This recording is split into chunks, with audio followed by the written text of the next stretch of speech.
Something happened to me, something I never expected, something that turned my whole world upside down, and for a long time I could not bring myself to talk about it. My name is Kelly. I am 20 years old. I live beneath the open, sunny skies of Austin, Texas. When people see me walking along the sidewalk, they probably imagine my life is straightforward, maybe even calm. Maybe even happy, but beneath that calm exterior there is a story I once tried to push deep down inside myself. It is a story about one single decision. One moment of trust given to the wrong man, one choice that altered the path of my entire life. My mother was a wise woman. She did not speak often, but when she did, every word carried weight. Kelly, she used to say, her eyes calm and steady, be cautious with your heart, do not offer your trust too quickly. Some errors in this world never disappear, they remain inside your bones. They stay with you for the rest of your days, but I was young. I was filled with hope. I viewed the world with gentle eyes. I believed that everyone else carried the same kind heart that I did. I had no clue at all that one small error could completely destroy the world of a young woman. Our story starts at my family house. We had a helper who worked for us. His name was Richard. He was 23 years old. He was tall, he was good-looking, and he was always silent. There was something about him that was difficult to describe. Something deep and far away, like he was carrying a hidden burden no one could notice. Every time I walked past him in the hallway, I noticed his eyes. They held a profound sadness, an old kind of sadness, as if he had experienced 1,000 hard lives before this one. That mystery drew me closer. I felt secure around him, I trusted him. I should not have. The change started on a regular Tuesday. I returned home from college. My mind was still busy with the day's classes. I went to my room to change my clothes, but in my rush, I did not shut the door completely. When I turned around, the air in the room felt different, thick, quiet. Richard was standing in the doorway. He was watching me. I froze. Warmth rushed to my face, a mix of embarrassment and sudden fear, but I did not scream. I did not tell him to leave. Maybe it was fear, maybe it was confusion. Maybe it was that haze that appears when you are young and you do not yet know how to spot danger until it is already right beside you. He did not look away. He gave a soft laugh. He offered me a smile, but the smile never touched his sad eyes. He behaved as if nothing unusual had occurred, but in that instant, something inside me changed. My sense of direction vanished. My instincts became unclear, and a desperate need for attention filled the space where my good sense had been. In the weeks that followed, a hidden world developed between us. We started to talk in the quiet times when the house was empty, when no one else was around. He gave me attention I had never experienced before. He told me I was beautiful. He said I had a kind of beauty that was uncommon, that I deserved more than my current life. He talked about a world where money and position did not count, where only love was true. I was a girl standing at the beginning of womanhood, and I believed every single word. We shared meals in secret. We laughed at our own private jokes. For a brief and delicate period of time, he made me feel like the most special person in the world. I did not notice the trap I was entering. Then came the night that shattered me into pieces. The house was quiet, midnight had come. My room was dark, lit only by the dim light of street lamps through the window. I heard footsteps coming closer, slow, quiet, steady. The door opened with a creak. Richard stepped inside. That night I made the biggest mistake of my life. I exchanged my inner calm for a moment I thought was closeness, a moment I thought was love. It was neither. During that time together, he took out his phone. I am recording this just for us, he whispered. His voice was smooth, gentle, reassuring. It is for the memories. One day, years from now, we will look back at this and smile at how young we were, how in love we were. I believed him. I looked into his eyes and saw a future. I did not know I was looking into a trap. A few days later, the silence returned. But this time, the silence was overwhelming. Richard was gone. No note, no message, no explanation. He simply vanished as if he had never been there. I was left behind in a state I cannot fully describe. My body felt empty. My mind felt broken. I could not eat. I could not sleep. My heart felt like an empty space with no walls. My soul felt sharp and broken, like something precious had been smashed on the ground. My parents were confused by his sudden exit, but they did not know the storm raging inside me. They could not see it. I spent my nights crying quietly in the dark, mourning the girl I used to be, the girl I knew I could never recover. Eventually, the weight became too heavy to carry by myself. I broke down. I walked to my mother and told her everything, every detail, every secret, every painful truth. I expected her to pull away. I expected judgment. I expected the words I deserved to hear. I told you so, but instead she held me. She held me with a strength that seemed impossible for her small body.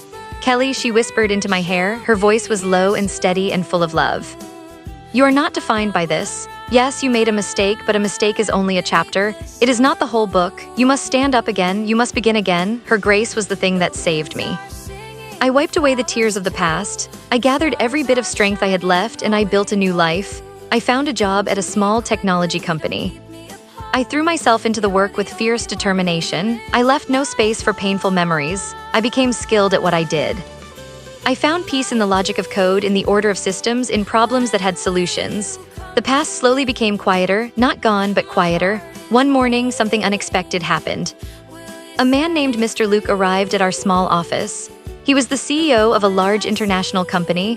His company's main server had crashed. His best engineers could not fix it. I stepped forward. I took a deep breath and I went to work. Within 30 minutes, the system was running again. Mr. Luke stared at me. His expression was genuine surprise. "How did you solve what my senior team could not?" he asked. I looked at him steadily. A new sense of self-worth was growing inside me, quiet and strong. "I am simply very good at what I do, sir," I said. Impressed, he invited me to a high-profile gathering that same evening. I hesitated. The old shadows whispered that I should stay home, stay safe, stay hidden, but I went. When I arrived at the party, I felt like a stranger in a world of silk and soft music. I felt eyes on me. I moved toward the quiet edges of the room. Mr. Luke found me. He told me I looked radiant, but I barely heard his words because across the ballroom, a man was watching me. His gaze was quiet and steady, and something about it made my heart slow down instead of speed up. That was unusual. That was new. Later that evening, Mr. Luke returned. He was leading that same man by the arm. "Kelly," he said with a warm smile, "I would like you to meet my son. This is Buck." Buck did not have sad eyes. His gaze was clear, gentle, remarkably steady. For the first time in years, the frantic beating of my heart slowed to a calm and even rhythm. We talked that night and the next, and the many nights after that. Slowly, carefully, the walls I had built around my heart began to soften, to open. Buck was patient. He was kind. He was safe. When he asked me to marry him, the tears that came were not tears of pain. They were tears of joy. My parents were overjoyed. My mother held my face in her hands and smiled the smile of a woman who had always believed this day would come. For a moment, I truly believed the past was dead, buried, gone forever. But a quiet fear still lived inside me, a small, persistent shadow, whispering that my history would one day rise up, that it would find a way to take away the happiness I had finally found. On our wedding night, Buck took my hands in his. He was a man of great honesty. He wanted our marriage to begin on a foundation of truth. "I want to be honest with you, Kelly," he said softly. "I have not been perfect. I have had relationships in my past that I am not proud of. But I want you to know that you are my only focus now." His honesty moved me deeply. It made me love him even more. But then he asked the question I had been dreading. "Was there someone before me, someone you were close to?" The air left my lungs. My heart felt like it had stopped. "Please," I whispered. My voice was trembling. "Do not ask me to look back. The past is finished. I only want to build a future with you." He did not push. He simply nodded. He drew me into his arms and held me close. He promised that tomorrow would be a fresh start. But as I lay in the dark that night, the truth felt like a weight on my chest. Heavy, unmoving, waiting. A few weeks into our marriage, we were spending a quiet afternoon in a local park. The Texas sun was warm on our skin. The world felt peaceful, complete. Then I saw him. Standing near a grove of trees was Richard. He looked older, more worn down, but that same smile was on his face. That cold, calculating smile that I had once mistaken for warmth. My stomach turned. I grabbed Buck's arm. "We need to go," I said urgently. "Now, please." I did not look back, but I could feel Richard's eyes on me as we walked away. I knew then that the peace I had found was fragile. That the shadow was still there, waiting. The following morning, I walked into the living room. Buck was sitting on the sofa. He was staring at his phone. His face had lost all color. When he looked up at me, his expression stopped my heart. He turned the screen toward me. The world tilted. Richard had done it. He had posted the video from years ago. He had added cruel words and images meant to humiliate me, to destroy me, to take everything I had built. I felt the floor disappear beneath my feet. My hands began to shake. Hot tears blurred my vision. The shame I had carried for years suddenly overflowed and flooded everything. "Kelly," Buck's voice was low, pained. "What is this? Why didn't you tell me?" I collapsed to the floor. The words came tumbling out in a desperate rush like water through a broken dam. "I was a child," I sobbed. "I was young and foolish. I believed his lies." He recorded me without my true understanding of what it meant. "I did not hide it because I did not trust you, Buck. I hid it because I was so deeply ashamed. I was terrified that if you saw that girl, you would stop loving the woman I am now. But I am not that person anymore. I love you with everything I have. A long silence filled the room. It felt like the longest silence of my life. I waited for the rejection, for the sound of the door closing, for the end of everything I loved. But then I felt his hands on mine. Buck knelt down in front of me. His eyes were wet with his own tears. "I told you on our first night together that I valued honesty," he said softly. "It hurts that you did not feel you could come to me. But Kelly, I also told you that everyone makes mistakes. I did not marry the girl in that video. I married the brilliant, kind, strong woman who is kneeling in front of me right now. I love who you are now, and no shadow from your past can change that." The relief that washed over me in that moment was unlike anything I had ever felt. The secret was out, the monster had done his worst, and yet I was still loved. My heart, which had been fractured for so long, finally began to truly heal. Today, our lives look very different. We moved away from Texas, away from the ghosts that walked those streets. We settled in London, where the rain falls gently and the world feels softer. I share a home with Buck and our beautiful young son, Edward.